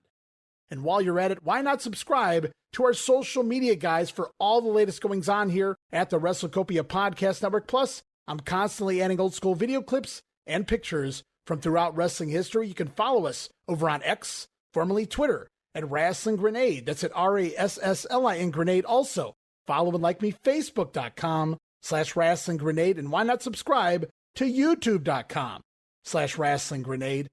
So if you're looking to support that next up and coming podcast brand, please consider making it WrestleCopia.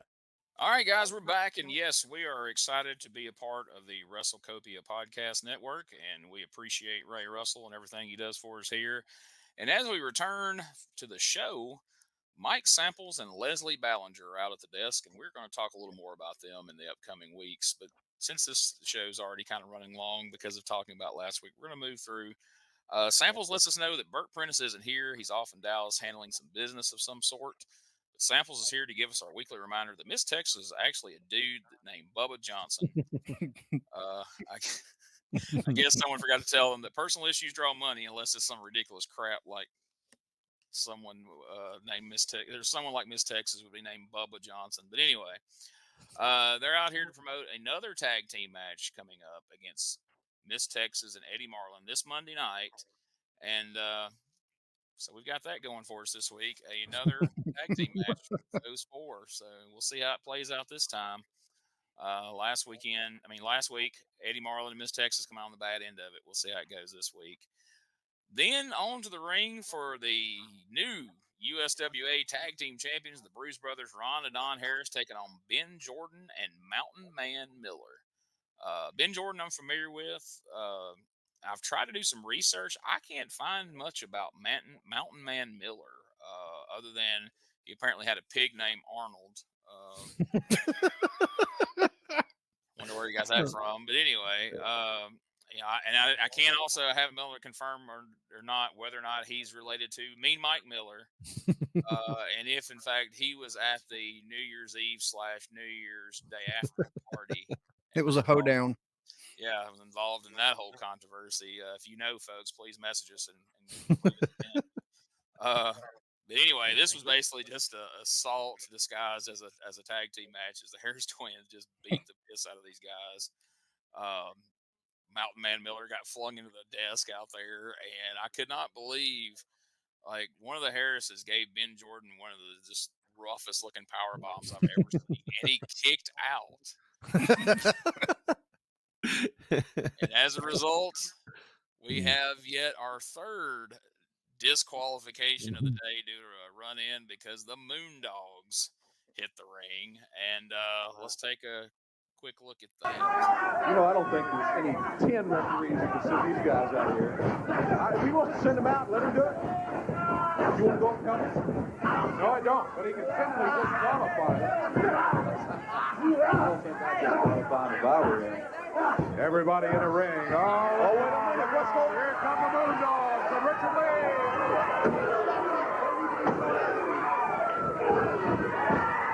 That'll take care of the Harrises, I betcha. Moondogs in with a chair and a big piece of plywood. Richard Lee's got a chair folded up. He says, come on, Mike Samples, you want some of me? Here it is. Moondogs throwing the Harris brothers over on the table. Continuing to work them over down here on the floor. You get in there and stop it. That's your team there, the Harris brothers. Whew. Can you think of a stiffer tag team match you could book than the Moondogs against the Bruise Brothers? No, and I was watching this back this week and looking at this, and I remember when we were like 12 years old, they had Memphis Wrestling come to like Northside High School here in Jackson. And I remember the Harris brothers came out there and they got in the ring and I went to yell, you guys suck. And I got to you and one of them looked at me. I don't know if it was Ron or Don. One of them looked at me and I could feel the piss start on all my legs, like going down my thighs and everything. It's like, dude, they were massive. They had that look like they did not care, And then you got the Moondogs who've I always wonders like, how do these guys just function in normal life? Because as a kid, I just believe that's the way they were. You can't tell me they have a bank account or anything that's civilized. They go. Richard Lee drops them off in the woods, throws some food on the ground, and then travels back and grabs them. He snares them in a trap and brings them back to Memphis. These guys weren't real. Like, I don't think I've ever seen them throw a real wrestling move in there. It was just always boards, chairs, and chains. So when I saw this, even now, I was getting fired up because I want to see that match. Like, I want to see how hard hitting that match is. Yeah, the Bruise Brothers, man, I always thought that they were like the unlikely candidates to beat the Moondogs, I mean, because like thinking back, the Moondogs, they went through everybody, it seemed, for 1992. I mean, wasn't they like it was Lawler and Jarrett versus the Moondogs. That was the #1 feud for 92 in PWI, I think it was. Like, it was heated. And then, I didn't really know who the Harris brothers were really before Memphis. I mean, so it was like these big guys, don't get me wrong, but watching Memphis growing up, and that was our main thing. Like the Moondogs, they were almost unbeatable because the King and Jeff Jarrett could barely beat them. You know? Well, it started out Jarrett and Robert Fuller against the Moondogs, and they took out Fuller, and then Lawler stepped in to that feud. Right. And like you said, they ended up with feud of the year, and my gosh, they fought all over the territory for over a year, and they replicated some of those concession stand brawls on a couple of different occasions. And yeah, the Moondogs had just been staples of the Memphis territory for years and years and years. And of course, Larry Latham, Moondog Spot, was the staple, and then you rotated out your other Moondog. At this point, we're talking Moondog Spike, which was Bill Smithson. But at different points, you had Randy Colley, which was Rex, and then you had Moondog Cujo, who I think he had been in as Ox Harley, and he had 2 or 3 different names and gimmicks. And I know I was shocked as a kid to find out that Moondog Spot had once been Larry Latham of the Blonde Bombers teaming with Wayne Ferris back in the Right. day, and was actually a civilized human being at one point. Having grown up watching Moondog Spot all those years, that was pretty crazy. But yeah, they get out here and they basically run the Bruise Brothers out of the studio. And you mentioned you weren't really familiar with the Bruise Brothers before now. I remember as a kid the Bruise Brothers showing up as Ron and Don Bruise in like '88. And they looked like 2 Brian Lees of the time. And I ain't talking about Roughneck Undertaker Brian Lee. I'm talking about the original long blonde hair mullet Brian Lee. So at one point they teamed together and it was like 3 of them almost. It was like triplets instead of twins. And then they disappear for a while and they show back up looking like this. Like well, they just go live in a biker bar for 6 years and then they turn back up and they got tattoos and it's like they grew a foot taller almost. And now they're fighting the Moondogs and I'm believing it, And so after they ran the Bruise Brothers out of the studio, Richard Lee cuts a babyface promo. Thankfully, he didn't have his guitar with him. He didn't try to sing like he did the previous week. But this was kind of unique in itself here in this whole scenario because it's like the Moondogs as the babyfaces, and especially Richard Lee out there cutting babyface promos on behalf of the Moondogs.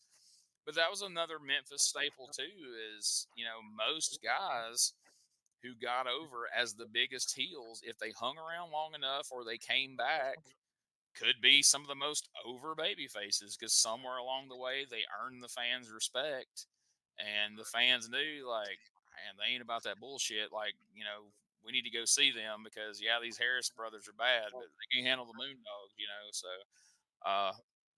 it works. I mean, if you're told a year before when they're feuding with Lawler and Jarrett, like, them guys are going to be good guys in 6 months. Like, get out of here! Ain't no way, but. It's happening. It's working, and they're feuding over the tag titles, and so they're going to be squaring off again Monday night. We'll get to that here in a moment. But first, after Richard Lee cuts his promo, Eddie Marlin came out, and he had something to say. And well, let's just let Eddie tell you himself. All right, check this out. I can't see myself hitting you with this fist. But let me tell you something, young lady. I'll call you a lady whether you are or not. If you lay one hand on me, if you're in the ring when I'm in there, I won't hit you with my fist, but I hope you took a good look at Zeke Rivers, because I'll snatch every bit of that red hair out of your head, and your head will look like his, and then I'll turn you over my knee, and I'll spank you, little girl, just like your mother and daddy should have done years ago. Now, I said I wouldn't hit a lady, but I will definitely pull that hair out, and I will definitely spank her.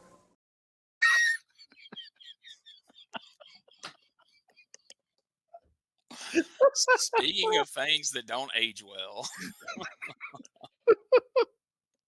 Wow. I love that.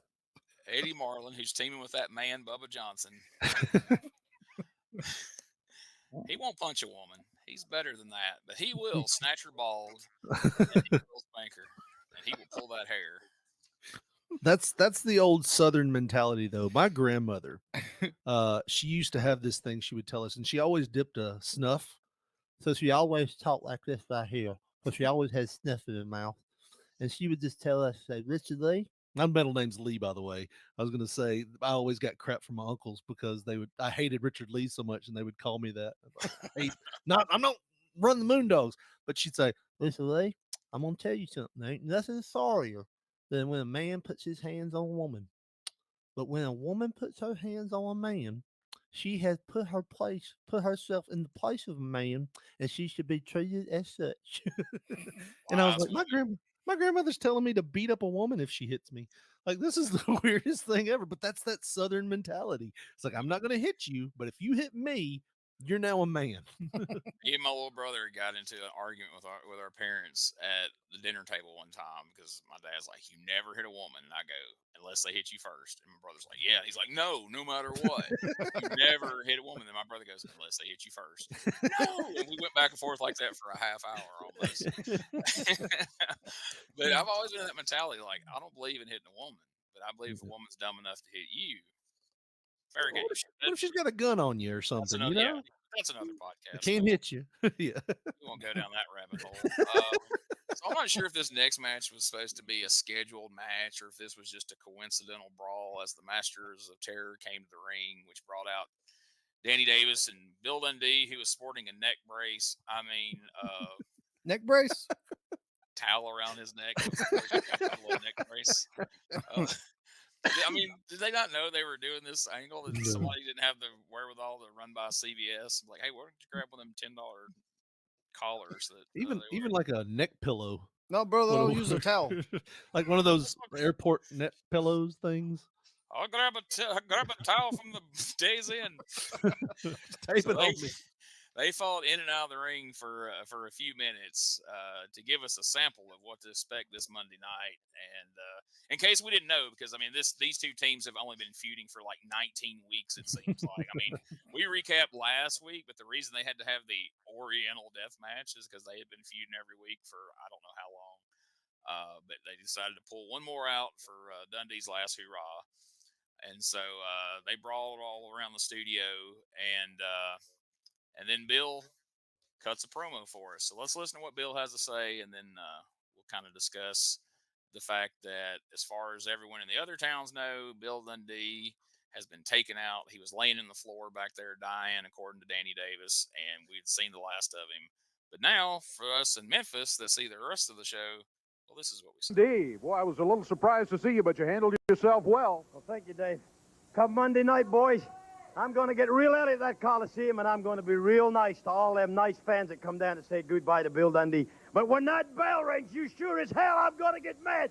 And if you bastards of terror think you're going to put me out and make a fool of me on my farewell deal, you're wrong, brother. Monday night, I'm climbing into the ring for the last time, and I'm retiring. And if I got anything to do with it, and Daddy Davis got something to do with it, you boys is going to be retiring because you're going to be hurt, brother. And we're going to jerk their masks off or try, because I believe you're ugly sin underneath that, but that's neither here nor there. Counting 1, 2, 3 don't mean nothing. We're coming to hurt you. And like I said, Monday night's the last time I'm walking down that aisle and climbing into that ring. And it's to beat you two punks up. And Mike Samples, you're going to get a little of it too. Dave Brown, it's been nice. Thank you. Thank you, Bill. Good luck. I love that he cuts this fired up promo. But he still takes a moment to shake Dave Brown's hand and thank him. It's like, what do we have in here that looks like a neck brace? Give me that Walmart sack over there. I'll put it around my neck. It works just as well, honestly.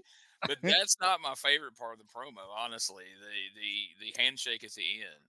My favorite part of that promo is while Dundee is yelling and screaming, Danny Davis is over there miming pile drivers and wrestling holds. It was like he was translating for the deaf if he didn't know how to do sign language. It was just like, yeah.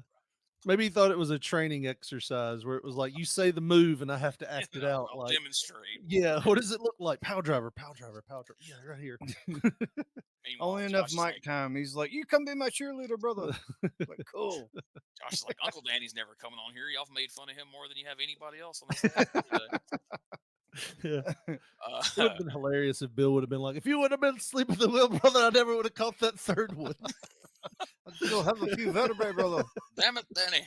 You're never getting hired by WCW as long as I'm an executive. Right. So, all right. So that closes out the show there. That was, I guess, our main event match of the night, even though. So to recap, we've had, was it 4, 5 matches today? Jeff Jarrett pinned the Bounty Hunter after a DDT, and everything else was either a run-in disqualification or never really got started because that match was just a brawl from the word go.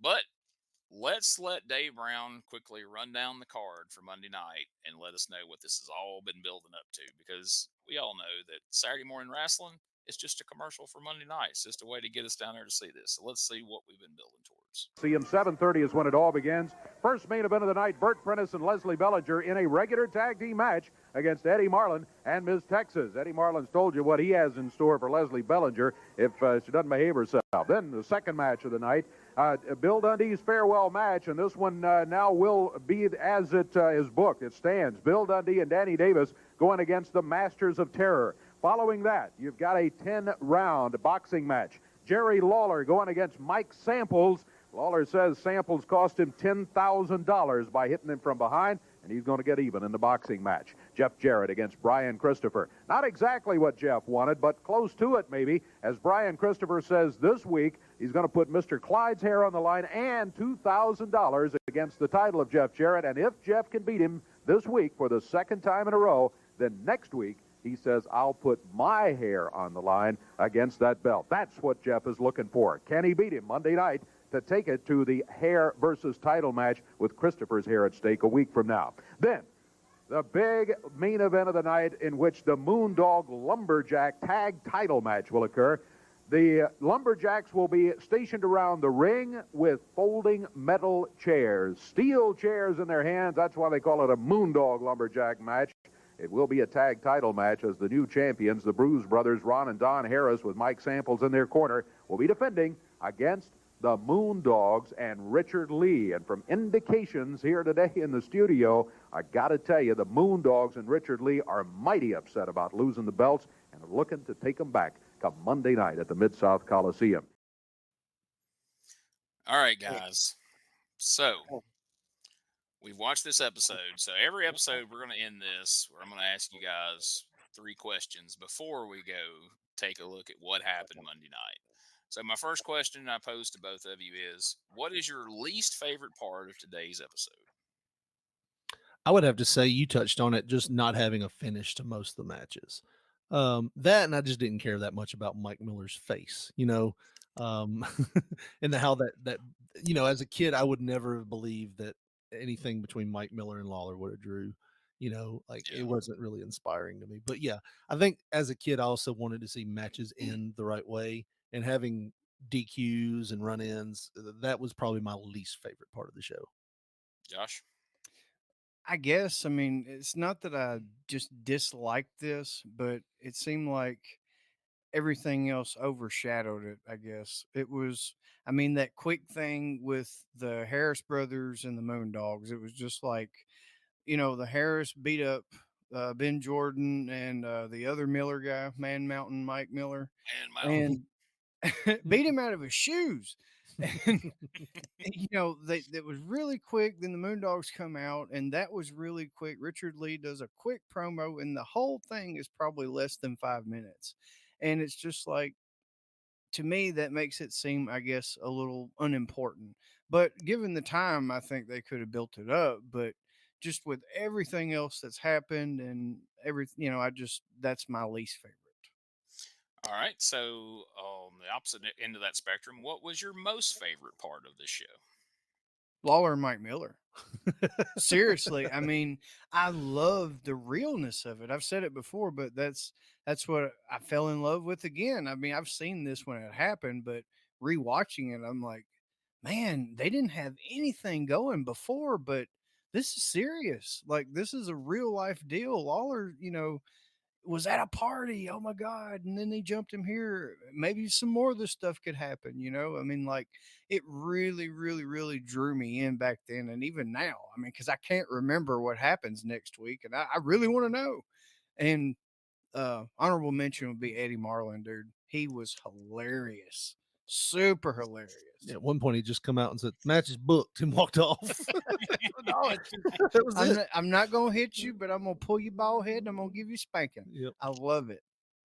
And then he recapped it. It's like, as I said, I won't hit you. I will pull your hair and I will spank you. Because the first time sounded like a threat. The second time I'll sound like, so, if you want to hang out after, Yeah. I won't hit you, but I will pull your hair and I will spank you. Just so we're clear. And it can get rough if you want. But so I guess in some ways you just answered this, Josh, and Richard kind of answered it earlier in the show, but we're gonna ask it every time. So if we were in 1993 right now and you're in reasonable driving distance, would today's TV show alone have inspired you to go buy a ticket to Monday night's event? I would have went just for the fact that it was Bill Dundee's last time being there, and I know this might be it. This is the last time I'm going to get to see Superstar in action. I would have went, and then I would have wanted to see that Moondog match, and I would have wanted to see if Mr. Clyde got shaved bald. Like I knew he would, but in my mind, I would be like, yeah, I want to see what happens. I want to see what Mr. Clyde looks like bald because I'm a sucker for the head shaving gimmicks. But yeah, Dundee would be the drawing factor there for me. That's my answer too. I mean, like the thing with Uncle Danny and Bill Dundee and the Masters of Terror is so intense, and the Masters of Terror is going to get their ass whipped. It's just how bad. And you figure the Oriental Death Match didn't do it, and then they're trying to make Bill Dundee roll up to his desk in WCW, not walk up to it. No. So I mean, that's white hot right there. I would want to go just for that one match. That's a fun thing about Memphis that they did a lot over the years, that they would have something you think this is absolutely positively got to be the blow-off match, such as the Oriental Death Match. And then the next week they find a way to make you come see it again. They double down, and now it's like Bill Dundee's last match ever. Holy cow, I've got to see this, where you never would have thought you'd have went and paid to see that same match again, but now it's got a whole other element to it. Now it's a whole different ball game. So before we can head to the Mid-South Coliseum on Monday night, though, guys, we got to leave the TV5 studio. We got to drive over to Nashville to the fairgrounds because we got a show tonight. All right. So, spoiler alert, some of this may sound a little bit familiar. The results are as follows. Leslie Ballinger and Mike Samples beat Miss Texas and Eddie Marlin. Bill Dundee and Danny Davis beat the Masters of Terror in an Oriental Death Match. Ron and Don Harris won the USWA tag titles that he just had on Memphis TV from the Moondogs, Spot and Spike. Southern title versus the Valet's Hair, Jeff Jarrett versus Brian Christopher. Now, I don't know how this plays out. You already shaved. So what? I don't pick him and dramatically snatch it off. I would love to know how that works. And then in the USWA title versus the Mask, somehow, some way, Jerry the King Lawler beat the Christmas Creature, and once again, it was Glenn Jacobs again. And then in the main event, he pulled it off one more time. Moondog Spike won the Moondog Battle Royal. So now we are ready to make a trip down to the Mid-South Coliseum. Now, you guys remember that last week I told you that card that we discussed, headlined by Jerry Lawler versus the Christmas Creature, headlined by the Moondogs and the Bruise Brothers, the Oriental Death Match, Hair versus Title. That card drew 3,500 people. All right. January 4th, 1993, Mid-South Coliseum, Memphis, Tennessee, drawing a crowd of 1,000 people. Burt Prentice and Leslie Ballinger beat Eddie Marlin and Miss Texas. The Masters of Terror beat Bill Dundee and Danny Davis when they pinned Bill Dundee. Did the right thing on the way out. Kudos, Superstar. In a match, Jerry Lawler beat Mike Samples via DQ in a boxing match. Maybe fell out of the ring. Yeah. USWA Southern Championship versus Mr. Clyde's Hair and $2,000 cash. Jeff Jarrett beat Brian Christopher, and Mr. Clyde had his head shaved, and Jarrett collected $2,000 cash. And then, in a lumberjack chair match where all the lumberjacks around ringside had chairs in their hand, Ron and Don Harris, the Bruise Brothers, went to a double disqualification with the Moondog, Spot and Spike. How the F do you get a double DQ in a lumberjack chair match? Only in Memphis. Yeah. And then, after we had that in the semi-main event, in the main event, where Jerry the King Lawler faced Mean Mike Miller, does anybody want to take a wild guess at what you think the result of this match was? Josh? Oh, Mike Miller's going over. It's the surprise, right? I thought Lawler just beat him quickly. I was just making a joke. Double freaking disqualification. No. We're going to go another week with Mike Miller's face. we dropped 2,500 people from last week's show. And so we give them a DQ in the boxing match. We give them a double DQ in the tag title match. We give them a double DQ in the main event. I'm bumfuzzled. And over on the Regional Wrestling Podcast, where me and Ray Russell has been reviewing Memphis 1985. Man, we've been reviewing cards where it's just DQ after DQ. Matches with crazy stipulations, like they had a Texas death match end in a disqualification. It's like, how? So again, we're not here to insult Memphis wrestling. We love it, but that's a head scratcher, guys. Like, I would have thought you'd need to do something hot to try to get that crowd back. So we dropped from 3,500 down to 1,000. That is assuming these attendances are accurate that I'm getting online. Some of them are from the Observer, and some of them are just from random websites. But I assume they got them from the Observer at some point. So we will see what the next show draws coming out of this. I would be interested to see what the next show draws, because looking at it, this show was the first one after Christmas, like the first one after that Christmas crunch.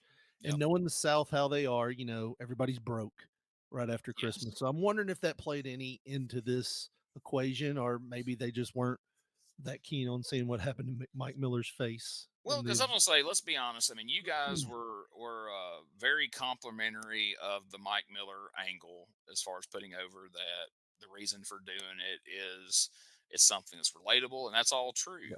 But the fact of the matter is, and especially if you're going back in time looking now, this Christmas creature thing had played out over a period of weeks. So that was technically kind of a blow-off. Title versus the Mask. You had what you assumed was the blow-off with the Nightmares, or not the Nightmares, Dundee and Danny Davis against the Masters of Terror in this Oriental Death match. You had this big tag title match with the Moondogs. All this was kind of building and the hair match with Jarrett and Brian Christopher. So I could see where that would draw big. And then, like you said, we're coming. So this is January the 4th. So this is week after Christmas, week after New Year's. Mike Miller is not a guy who's been heavily figured in or at the top of the cards at all in recent weeks in the USWA. So I got to think they probably didn't expect big things out of this card. This is kind of more of a placeholder card.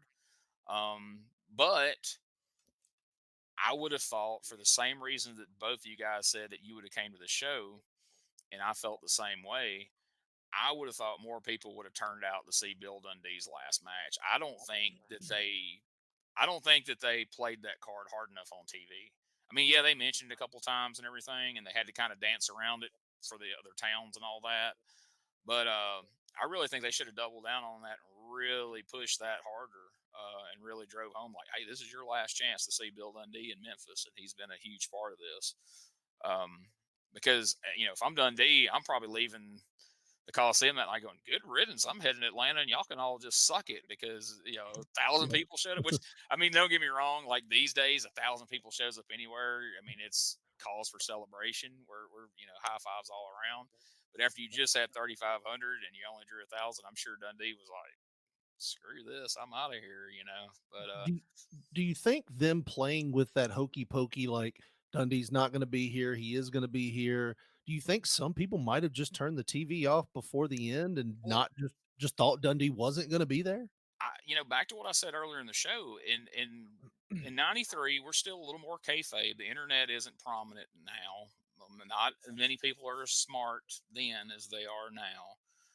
And you've been taught in Memphis, the pile driver is death, and you just watched Bill Dundee get pile drived on the floor 3 times, whether you thought the first 2 looked legitimate or not, whatever. But you see Bill Dundee get pile drived on the floor 3 times, and then he comes back out at the end of the show with a towel around his neck and has a fight. I mean, I thought that was a bad call. Yeah. Maybe limp out there and be like, against doctor's orders, I'm going to try to be there Monday night. But to have a studio brawl in the same show that you got, it's almost kind of like when they had to let Lawler come out after getting hit by the car because all the people were calling the cops, so they had to let him see. But it killed the draw for Monday night.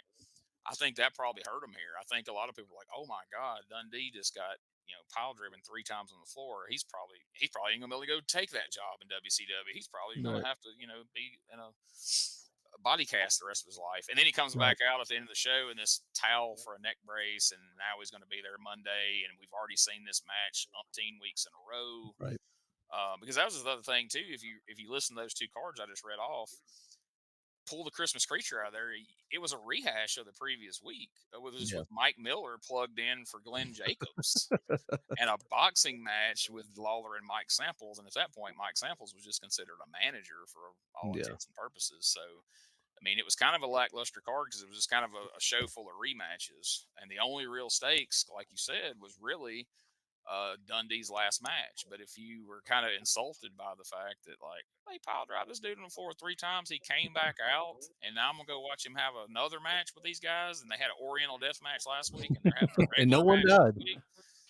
I mean, that's the kind of things that they did in Memphis, I think, that kind of hurt them sometimes. But again, this is, looking back, all these years later, it's easy to be critical of it. But overall, it was a pretty good show.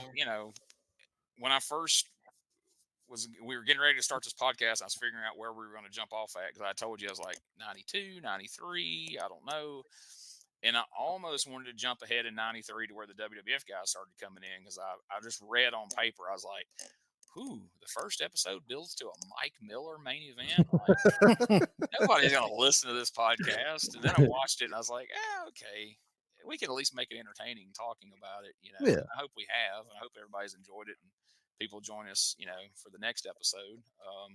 Because it's going to get a lot more interesting from here, folks. Like, there's a lot of cool things that happened in USWA in 1993. And like I say, if we can keep this podcast going, I eventually want to circle back to 92 someday. But there's a lot of great stuff that goes on in 93, and there's stuff that I really want to get to in 94, 95, and even 96. So we're here for the long haul, folks. So if you enjoyed the podcast, please let us know. If there's something you would like to see change or you'd like better, let us know. You can go to our Facebook page, facebook.com/retro wrestling review. Let us know what you think. Let us know what you would like to see us do different or do better. Give us your opinions. Give us your thoughts on the show. Would you have gone and seen the show? Did you enjoy it? What did you think of the Dundee angle? And of course, you can find this show and all sorts of great podcasts over at WrestleCopia.com. Go check out all the great podcasts that Ray Russell has over there. And there's more getting added daily. Dave Dynasty just recently joined the family over there. So a lot of good stuff coming up. And of course, P3 Radio. Tell us a little bit about P3 Radio and where they can come hear you guys. I mean, you guys have been doing this for a long time. You just start doing this recently. Yeah, man, we've been going strong since 2017.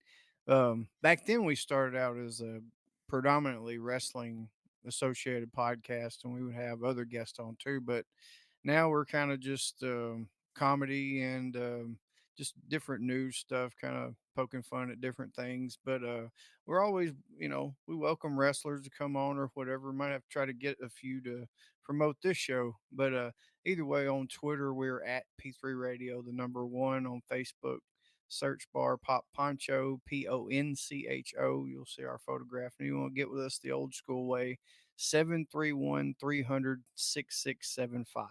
Yep. And if you're looking for us on iTunes or anywhere you find your podcast, just remember it's P3 Radio, all one word, like it's in our descriptor right here. Right here. Yeah. You'll get it. Yeah, you'll get it. Yes. Yes. Check out their show. It's a lot of fun. I've been on there a few times, and people who look and somewhat vaguely resemble me have been on there sometimes. And it's a lot of fun. I really enjoy it.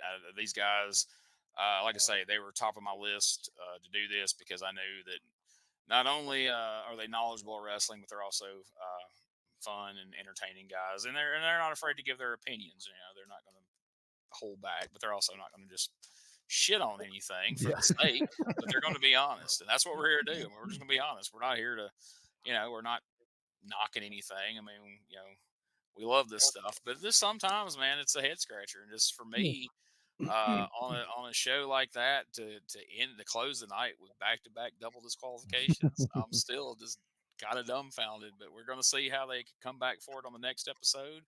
So join us to see where the USWA goes next from here. And we got a lot of fun stuff planned. We're working on getting some interviews together. We've had some USWA wrestlers from back in the day have already reached out and are showing interest in being involved. And something else we're looking at maybe doing at some point is maybe doing like some watch alongs where we actually have the actual episode playing, and we'll talk over the actual episode if that's something you guys would be interested in seeing. Let us know. Like I said, this is primarily the audience for WrestleCopia's audio.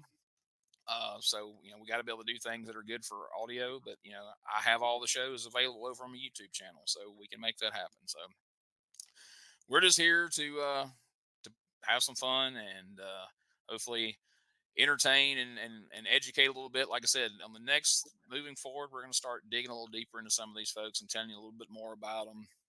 I didn't want to make this show last too long. So next week we're going to dig a little bit into who is Zeke Rivers? Where did this guy come from? Where do they find him? Who's Mr. Clyde? What other names does he wrestle as? Because spoiler alert, he wasn't always Mr. Clyde. He's had a couple other aliases too.